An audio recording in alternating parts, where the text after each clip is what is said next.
Hi friends, Mathew parallel എന്നോട് പറയണേ നിർത്തിയിട്ട് പൂടേ. എടാ ഞാൻ നിർത്തിക്കഴിഞ്ഞാൽ എനിക്ക് ബിഗ് ബോസ് എപ്പിസോഡ് 5 കാണാൻ പറ്റുമോ? നിനക്ക് കാണാൻ പറ്റില്ലെങ്കിൽ നീ നിർത്തിയിട്ട് പോ. രാവിലെ 9:10 സംസാരിച്ച സമയം പോയി അറിഞ്ഞില്ല. ബിഗ് ബോസിൽ മോർണിംഗ് ടാസ്ക് തുടങ്ങി. നമ്മുടെ റോക്കി ബായുടെ ജീവിത കഥയാ. കുറച്ച് ജീവിത കഥ കേൾക്കാം. ഞാൻ ആദ്യമായിട്ട് ഹാർലി ഡേവിഡ്സൺ ബൈക്ക് വാങ്ങിക്കുന്ന ട്രിവാൻഡ്രത്തെ ഫസ്റ്റ് ഹാർലി. അല്ല ഇത് ഇവിടെ പറയാൻ കാര്യം, 4ാം ക്ലാസ്സിൽ പഠിക്കുന്നത് മുതൽ ഞാൻ ആരെയും ഡിപ്പെൻഡ് ചെയ്തിട്ടില്ല. അതെ, ആരെയും ഡിപ്പെൻഡ് ചെയ്യാണ്ട് ചേട്ടൻ എങ്ങനെയാണ് ജീവിച്ചതെന്നാണ് എനിക്ക് അറിയേണ്ടത്. ചേട്ടൻ പറഞ്ഞ ചേട്ടാ. ഇന്ന് എന്റെ വാപ്പ എനിക്കൊരു ചെറിയൊരു ബിസിനസ് തുടങ്ങി തന്നിട്ടുണ്ടായിരുന്നു, ഒരു ഷോപ്പ്. അത് ശരി, അച്ഛനിട്ട് തന്ന ബിസിനസ് നടത്തി രക്ഷപ്പെട്ടിട്ടാണോ ചേട്ടാ ആരെയും ഡിപ്പെൻഡ് ചെയ്തില്ല എന്ന് പറയുന്നത്? ഈ ഹാർലി ഡേവിഡ്സൺ, ഹയാബൂസ, BMW, ഓഹോ, ജിപ്സി, അങ്ങനെ ഒരു 5 കാറ് 4 ബൈക്ക് അപ്പൊ നമ്മുടെ രതീഷ് ചേട്ടൻ എന്റെ ബിഗ് ബോസ് മൊത്തം എന്റെ തള്ളുക കണ്ടുവരുമല്ലോ. ഉള്ള ലക്ഷറിയിൽ ജീവിച്ചിട്ടുള്ള ഒരാളുമാണ് റോക്കി. പറ റോക്കി. ഞാനൊരു 10 കോടി രൂപയെങ്കിലും മുടക്കിയാണ് പഠിച്ചത്. എന്താ 10 കോടി രൂപ മുടക്കി പഠിച്ചാ? ചേട്ടന് ഏത് കോഴ്സ് പഠിച്ചാ അറിയണല്ലോ. എന്റെ ജീവിതം കൊണ്ട് പഠിച്ചത്. അയ്യേ, എന്തോ ബിസിനസ് നടത്തി കയ്യിൽ നിന്ന് 10 കോടി രൂപ പോയി. അതിനാണ് 10 കോടിക്ക് ജീവിതം പഠിച്ചു. ഒരു മയത്തിലൊക്കെ തള്ളടേ. ഞാൻ ചെയ്ത ബിസിനസ് എല്ലാം സക്സസ്ഫുൾ ആയിരുന്നു. ഓഹോ, കാര്യം ഞാൻ നല്ല ബിസിനസ്സുകാരനാണ്. Very good. പക്ഷേ എങ്കിൽ ചില ബിസിനസ് എനിക്ക് മടുക്കും. ഞങ്ങളുടെ നാട്ടിലെ കഴിഞ്ഞാണ് ബിസിനസ് പൊട്ടാന്ന് പറയാ. എന്റെ ഗേൾ ഫ്രണ്ട്സിനാ റോക്കി ഭായി ഒരു കില്ലാടി തന്നെ. ഞാനൊരു നല്ലവനൊന്നും അല്ല, പക്ഷെ ഞാൻ കെട്ടവനല്ല. അത് ശരി. എന്റെ വീട്ടിൽ സ്വിമ്മിംഗ് പൂൾ ഉണ്ട്. പിന്നെ എന്റെ ബെഡ്റൂം 1200 സ്ക്വയർ ഫീറ്റ് ബെഡ്റൂമാണ്. 1200 സ്ക്വയർ ഫീറ്റ് റൂം. എന്റെ ബാത്റൂം 700 സ്ക്വയർ ഫീറ്റ് ബാത്റൂമാണ്. 700 സ്ക്വയർ ഫീറ്റ് ബാത്റൂം. ഒരു സ്പേസ് ഉണ്ട്, ആ സ്പേസിന്റെ പേരാണ് റോക്കി മാൻഷൻ. നിനക്ക് മനസ്സിലായില്ലേ? പുള്ളിക്ക് KGF-ലെ റോക്കി ബായുടെ ബാധ കയറിയതാ. പുള്ളിയും ഇതുപോലെ ഒരു സാമ്രാജ്യം കെട്ടിപ്പടുത്തിട്ടുണ്ട്. പക്ഷെ ഞങ്ങളുടെ നാട്ടിലൊക്കെ ഇതിനെ പറയുന്നത് SP എന്നാ. എന്റെ കയ്യില് ജ്യൂസ്, ടവല്, അവിടുന്ന് ചായ. ഈ റോക്കി ബായുടെ ജീവിതകഥ കണ്ടപ്പോ എനിക്ക് പെട്ടെന്ന് ഓർമ്മ വന്നത് ഇതാ. ഒരു മാസം തട്ടി മുട്ടി ജീവിച്ചു പോണെങ്കിൽ തന്നെ ഒരു 1.5 കോടി രൂപ വേണം. ഞാൻ ഇപ്പോഴും സ്റ്റിൽ എങ്ങാട്ടിരിക്കുന്ന വെച്ചാല് എങ്ങാ ചേട്ടനാ ആര്യ സംബന്ധമൊക്കെ പറഞ്ഞത്. എന്റെ ലൈഫില് എന്ത് കഴിക്കണം, രതീഷ് തള്ളു തള്ളു ഏറ്റവും വലിയ ഗുരുക്കളാണ്. സിജോ. പുല്ല് ചിരിക്കാനും പറ്റുള്ള ഇയാളുടെ SP കേൾക്കേണ്ടവരും. എന്ത് മോർണിംഗ് ടാസ്ക് ആണ് ബിഗ് ബോസ്. ജാക്കി ജാൻഡോടെ പറ്റിയ ആളാണ് സത്യം ഗുരുക്കള്. വേറൊരു മാമ HS ഖാൻ എന്നാണ്. മാമ വന്നിട്ട് കരാട്ട ബ്ലാക്ക് ബെൽറ്റ്.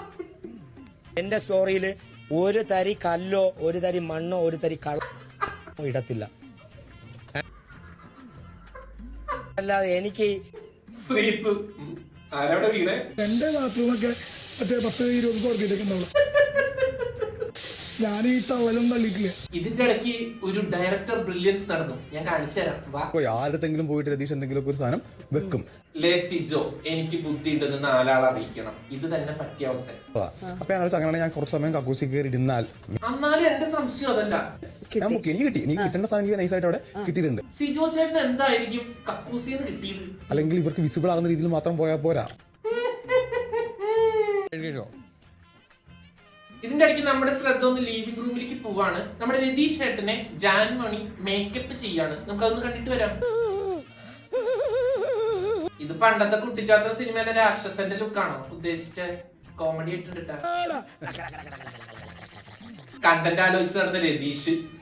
എനിക്കിന്ന് ലോട്ടറി. ആളിത്തിരി വെറുപ്പിക്കലാണെങ്കിലും എപ്പിസോഡ് മൊത്തം നിറഞ്ഞു നിൽക്കുന്നുണ്ട്. ഇനി നമുക്ക് ഗബ്രി ജാസ്മിന്റെ കുറച്ച് ക്യൂട്ട്നെസ് കണ്ടാലോ? ഗബ്രി സൂപ്പറാ. ഈ കപ്പിളിനെ എന്ത് വിളിക്കും? ദിൽഷയും റോബിനും ദിൽറോബ്, പേർലിയും ശ്രീനിഷും പേർലിഷ്, ഗബ്രിയും ജാസ്മിനും ഗ്യാസ്മിൻ.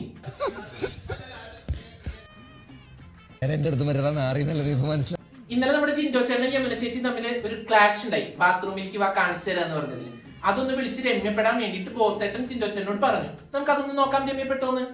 കാര്യങ്ങളൊന്നും സൂക്ഷിച്ചു വേണം. അതാരാ ബാക്കിൽ നിൽക്കണേ? നമുക്ക് ദേഷ്യം വരും ഇതുപോലൊക്കെ പറയാം. Oh my God, ഇവരിവിടെയും വന്നു. ഗ്യാസ്മിൻ സ്പോട്ടഡ്. അധികാരം ഉപയോഗിച്ച് നിങ്ങൾ നൽകുന്ന ഉത്തരവുകൾക്ക് പവർ പോരാ. ഇപ്പോഴെങ്കിലും മനസ്സിലായില്ല. നിങ്ങൾ നൽകുന്ന ഉത്തരവുകൾ ബാലിശമല്ലാത്തതും. ബാലിശമല്ലാത്ത എന്തോ ഒരു ഉത്തരവ് നമ്മുടെ ബാത്റൂമിൽ പോയി ചേച്ചി പറയാൻ പോണ്ട്. നമുക്ക് കേട്ടു നോക്കാം. ഇതൊന്നും ഒരു വിലയുള്ള കാര്യമല്ല എന്നും. എന്റെ പൊന്നു ചേച്ചി, ചേച്ചി സീരിയസ് ആണ് ഉദ്ദേശിച്ചത് എന്നത് കോമഡി ആയിട്ടുണ്ട്. കാര്യം ഇവിടെ ഇല്ല എന്നും തർക്കിച്ചു കൊണ്ടിരിക്കുന്ന ശ്രീതു. ഈ ചേച്ചിയുടെ സീരിയസ് കണ്ടിട്ട് എനിക്ക് ചിരിയും വരുന്നുണ്ടല്ലോ. പവർ റൂമും തോന്നുന്ന ചേച്ചി എന്തോ കാര്യമായിട്ട് പറയണ്ട്. നമുക്ക് ഒന്നുകൂടി ശ്രദ്ധിച്ചു നോക്കാം. സമയവും സ്ഥലവും ഇവിടെ ഇല്ല. പൊക്കി അടിക്കും പോലെ തോന്നുന്നു. അവിടെ ഇത്തിരിയെങ്കിലും വിവരമുള്ളത് ആ റോക്കിക്കാണ്. പുള്ളി അതിന് റിയാക്ട് ചെയ്തു. അപ്പൊ പുള്ളിനെ മിണ്ടാതിരുത്തി. നിങ്ങൾ റോക്കി സംസാരിക്കാതിരിക്ക് റോക്കി. ജിൻഡോ ചേട്ടൻ നമ്മുടെ ചേച്ചിയുടെ പ്രസംഗം സീരിയസ് ആയിട്ട് കേട്ടിരിക്കുന്നുണ്ട്. നമുക്കൊന്ന് നോക്കാം. പ്ലേ ചെയ്താലും അത് ഈ ബിഗ് ബോസിലെ ഓരോ ത്തിന്റെ ഫലമായിട്ടാണ് ചെയ്തതെന്ന് പബ്ലിക്കലി അയാൾ അനൗൺസ് ചെയ്തു. ഇയാള് മുട്ടൻ കോമഡി ആട്ടാ. ഇത് ഇന്ന് ഇവിടെ ലഞ്ച് റൂമിൽ നിന്ന് മറ്റുള്ളവരോട് ഇയാൾ വിളിച്ചു. റോക്കിയുടെ വീടിനെ പറഞ്ഞത് റോക്കിക്ക് കറക്റ്റ് ആയേ. 7000 സ്ക്വയർ ഫീറ്റിന്റെ വീട്ടിൽ കിടക്കുന്ന ആളായിരിക്കാം. ലേ രതീഷ് ചേട്ടൻ, ഈ പവർ ഹൗസിൽ ഈ മണ്ടന്മാരുള്ളിടത്തോളം കാലം എനിക്ക് കണ്ടന്റിന് ഒരു കുറവുണ്ടാവില്ല. ഞാൻ തന്നെ തരാം. ബഡ്ജറ്റിൽ നിന്ന് നഷ്ടപ്പെട്ടിരിക്കുന്നത് ഇയാള് ചിരിപ്പിച്ച് കൊല്ലും. നമ്മുടെ ജാൻമണി എന്തോ കാര്യമായിട്ട് പറയണ്ടിട്ടാ. പോന്ന മതിയാണ്. പുല്ല് ഒന്നും മനസ്സിലായില്ല. നമ്മളെല്ലാം നശിക്കല്ല. ഇങ്ങനെ പറയത്തുള്ളൂ. ആ പാ മനസ്സിലായി. അവിടെ ഇരിക്കെ. ഇപ്പൊ പറഞ്ഞതേ ഉള്ളൂ. അവിടെ ഇരിക്കെ. ആ ചേച്ചി പിന്നെ മിണ്ടാതിരുത്താൻ തുടങ്ങിയിട്ടുണ്ട്. ഇത് ഞാൻ എവിടെയോ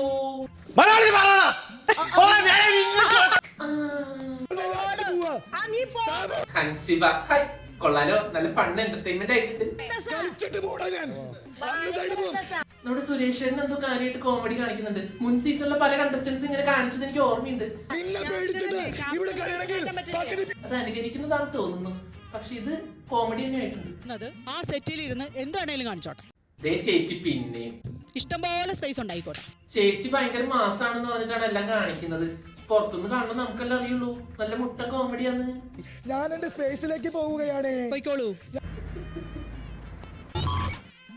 റോക്കി ബായ് എന്താ അവിടെ ഇരിക്കണേ? കലിപ്പാണ് ഉദ്ദേശിച്ചേ? പേടിക്കണോ? ശരിയാവും. എന്നിട്ടിരുന്ന് കരയണ. നമ്മുടെ റോക്കി ചേട്ടനെ ആശ്വസിപ്പിക്കാൻ വേണ്ടി നോറ അങ്ങോട്ട് വരാണേ. അപ്പൊ ഗബ്രി, നീ ആരാണ് നിന്റെ വിചാരം? എന്റെ പൊന്ന് ഗബ്രി, അത് തന്നെ എനിക്ക് നിന്നോട് ചോദിക്കാനുള്ളത്. നീ ആരാന്ന് നിന്റെ വിചാരം? നോറ, ഞാൻ എന്റെ പവർ വെച്ച് പറയുന്നു. നോറ സീറ്റ് പോയിരിക്കും. ഇവന്റെ ഒരു പവർ. 5 വരെണ്ണം അതിനുള്ളിൽ നോറ സീറ്റിൽ നീ വിവരം പറയും. എന്റെ പൊന്നു, സ്കൂൾ പിള്ളേരെക്കാളും കഷ്ടം. 1 2 ഗബ്രി പിന്നെ ചീങ്ങല ദൈവമേ. 5 നോറ ബി ലൈക്ക് ഒന്ന് പോടാവില്ലേ? നോറ ഇന്ന് ഒരു റൂമിൽ കിടക്കില്ല. നമ്മുടെ ഗബ്രിക്ക് എന്താ പരാതി പറയാണ്ട്? ഗബ്രി പറ ഗബ്രി. ഇത്രത്തോളം കാലം ഈ പവറിന് ഒരു വിലയില്ല അവിടെ. ഭയങ്കര പവർ തന്നെ. എന്റെ പൊന്ന് പവർ ടീമേ. അവിടെ ഇരിക്കി, ഇവിടെ ഇരിക്കി, മിണ്ടാതിരിക്കി, ഡിന്നർ തരില്ല. ഇതല്ല പവർ കൊണ്ട് ഉദ്ദേശിക്കുന്നേ. അവർക്ക് എന്തെങ്കിലും രസകരമായ ടാസ്ക് ഒക്കെ കൊടുത്ത് ബിഗ് ബോസ് ഒന്ന് എന്റർടൈൻ ആക്കാനാ നിങ്ങൾക്ക് പവർ തന്നേ. അല്ലാതെ മിണ്ടാതിരി എന്താ സ്കൂൾ പിള്ളേരാ? നിങ്ങളെ പറഞ്ഞിട്ട് നമ്മുടെ സിജോക്ക് എന്താ കാര്യമായിട്ട് പറയാനിട്ടാ? സിജോ പറ സിജോ. സീരിയസ് ആയിട്ട് ഒരു കാര്യം പറയുമ്പോഴാണോടാ ചുമ വരുന്നത്?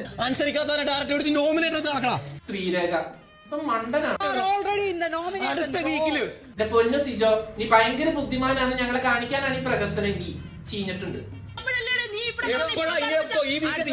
അതെ, നമ്മുടെ രതീഷ് ചേട്ടൻ ആരെങ്കിലും ഒരു ചായ കൊടുത്തേ. പുള്ളി അവിടെ കിടന്ന് സീൻ ഉണ്ടായിരുന്നു. ചായ തരാൻ പറയും. ആ ചായ കൊടുക്കാൻ നമ്മുടെ ശ്രീരേഖ ചേച്ചി വന്നല്ലോ. ഞാൻ കൃത്യമായിട്ട് നിന്റെ ഇവിടെ ഇരുത്തി എന്തിനാന്നറിയാമോ? എന്തിനാ ചേച്ചി? നിനക്ക് നിന്റെ ഒപ്പം എനിക്കും കൂടെ കണ്ടന്റ് കിട്ടാം. അത് ശരി. ഒരു മുഴുവൻ ചായ തരായിരുന്നു ചേച്ചി. അതിന്റെ ഇടയ്ക്ക് നമ്മുടെ റോക്കി ബാക്കി ഒരു പുതിയ കണ്ടുപിടുത്തുണ്ടേ. രണ്ടുപേരും കൂടെ നല്ല ഗെയിമാണോ? നല്ല ഡൗട്ട് ഉണ്ട് എനിക്ക്. നല്ല ഡൗട്ട് ഉണ്ട്. റോക്കി ബായിനെ കുറ്റം പറയാൻ പറ്റില്ല. കാരണം രതീഷിനെ സ്കോർ ചെയ്യാൻ ഇത്ര ചാൻസ് കൊടുത്ത ശ്രീരേഖ ഒന്നില്ലെങ്കിൽ മണ്ടിയാണ്, അല്ലെങ്കിൽ അവർ ഒത്തു കളിക്കുന്നതാണ്. അത് കഴിഞ്ഞപ്പോ ശ്രീരേഖയും റോക്കി അടിയായി. കാരണം നേരത്തെ 8000 സ്ക്വയർ ഫീറ്റ് വീടിന്റെ പറഞ്ഞ് ചോറി ഉണ്ടായിട്ടുണ്ടായല്ലോ, അതിന്റെ ബാക്കിയാ. അപ്പൊ രതീഷ്, ഇവരൊക്കെ എന്താ ഇങ്ങനെ? എന്താ ഇവിടെ സംഭവിക്കുന്നേ? ലജ്ജ തോന്നുന്നു. ഇതൊരു കുടുംബല്ലേ?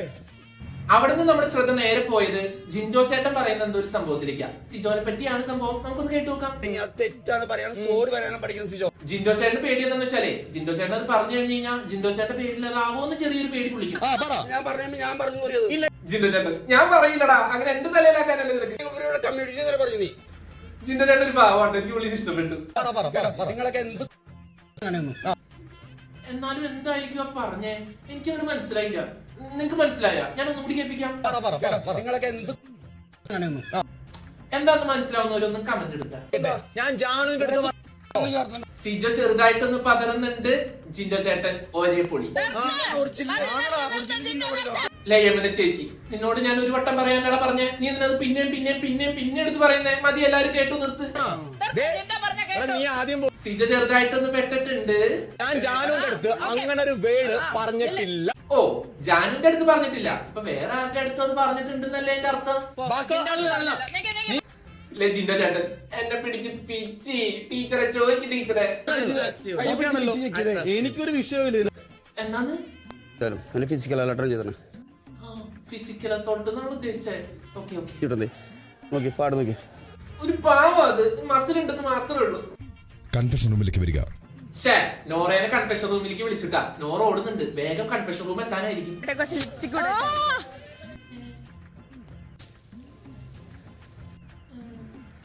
Read everything.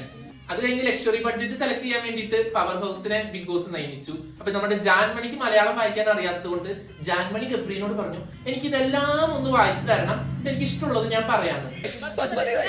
ഗബ്രിയുടെ മനസ്സിൽ എന്താ ഗബ്രി വിചാരിച്ചെന്നറിയോ? ആകെ 10 സെക്കൻഡ് ആ സ്ലൈഡ് കാണിക്കുള്ളൂ. അതിന്റെ ഇടയ്ക്ക് ഞാൻ ചേച്ചിക്ക് എസ് പറഞ്ഞു തരാം.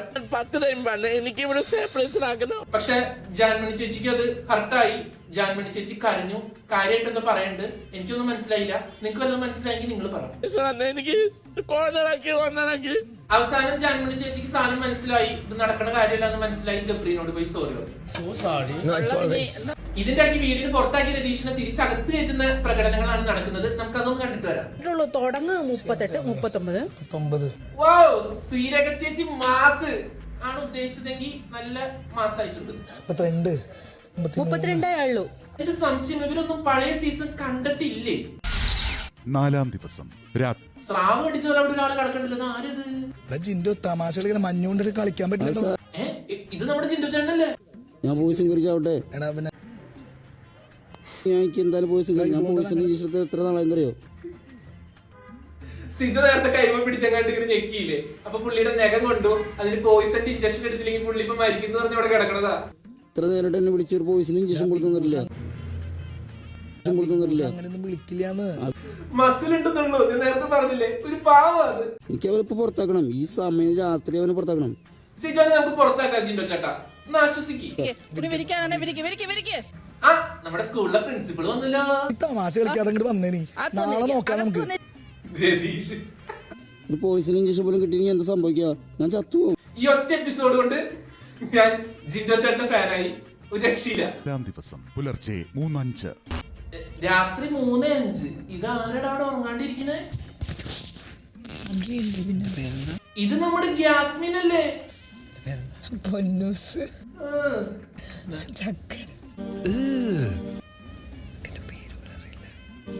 Brother, ഞാൻ പോട്ടെ.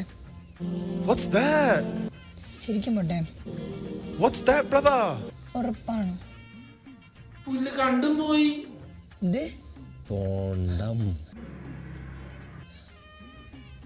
ഒരു കയറിട്ട് ഞാൻ ഇപ്പൊ തന്നെ കെട്ടി തൂങ്ങി ഊഞ്ഞാലടിയാണ്.